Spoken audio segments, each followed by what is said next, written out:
Our Achieve 3000 lesson today comes from Ancient Middle East, an old boat. This is an informational article. The first thing that you need to do for this lesson is to take out a piece of paper and write across the top KWL. Fold the paper into 3 columns. The first column will be for K. What do you know? The second column will be for W.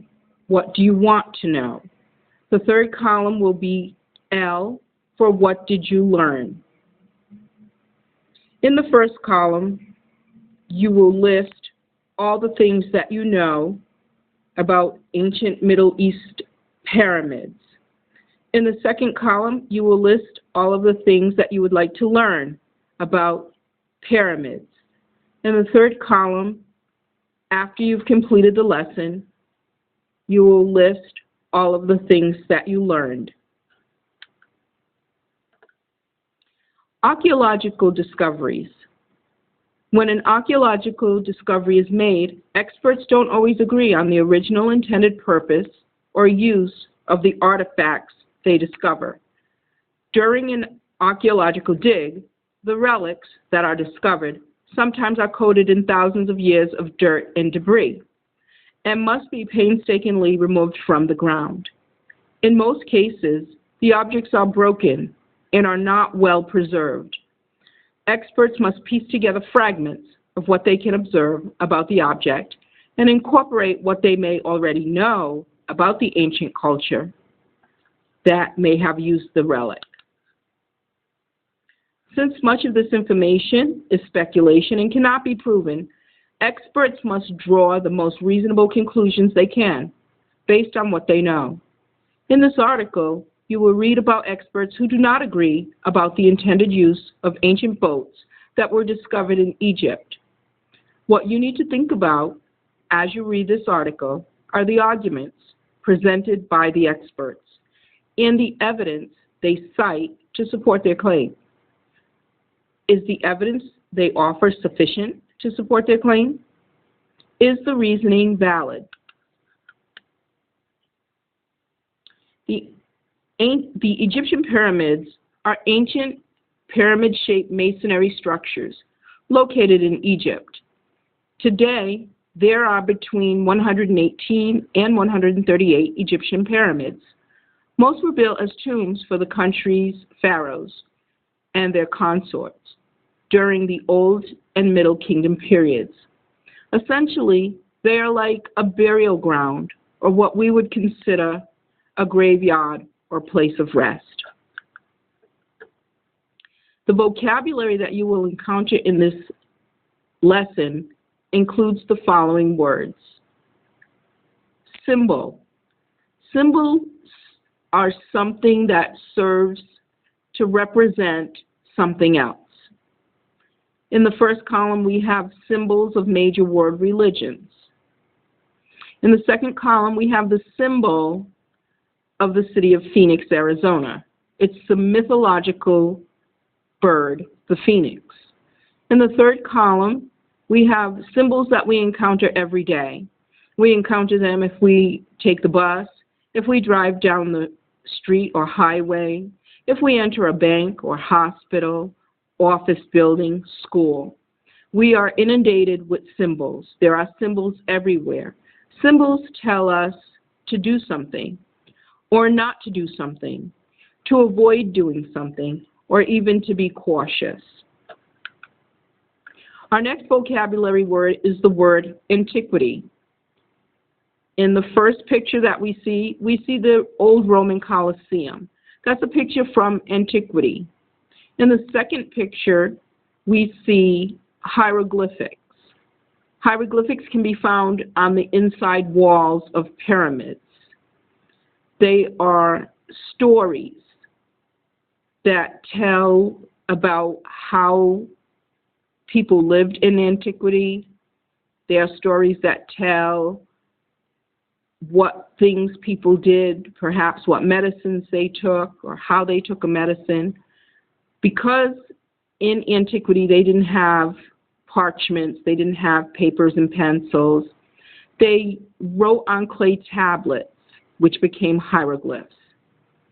In the third picture, we see columns of a building. This is the relic of a building that once stood maybe hundreds or thousands of years ago. Antiquity means the quality of ancientness. Our next vocabulary word is pharaoh. Pharaohs were kings of ancient Egypt. In the first picture, we have a picture of Pharaoh Tutankhamun, commonly known as King Tut. In the second picture, we have a picture of Khufu. He was the pharaoh that built the great Egyptian pyramid.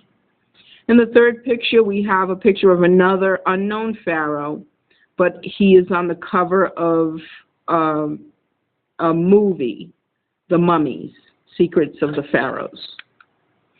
Our next vocabulary word is unearthed. Unearthed means to uncover or reveal by searching. Here we have a picture of a sarcophagus, which is essentially a tomb in which a mummy was found. This sarcophagus was found in Israel.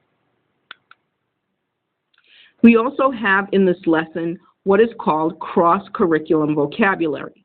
Cross-curriculum vocabulary are words that you not only hear in reading in English language arts, but they're words that you may hear in your other classes in science, in math, in social studies.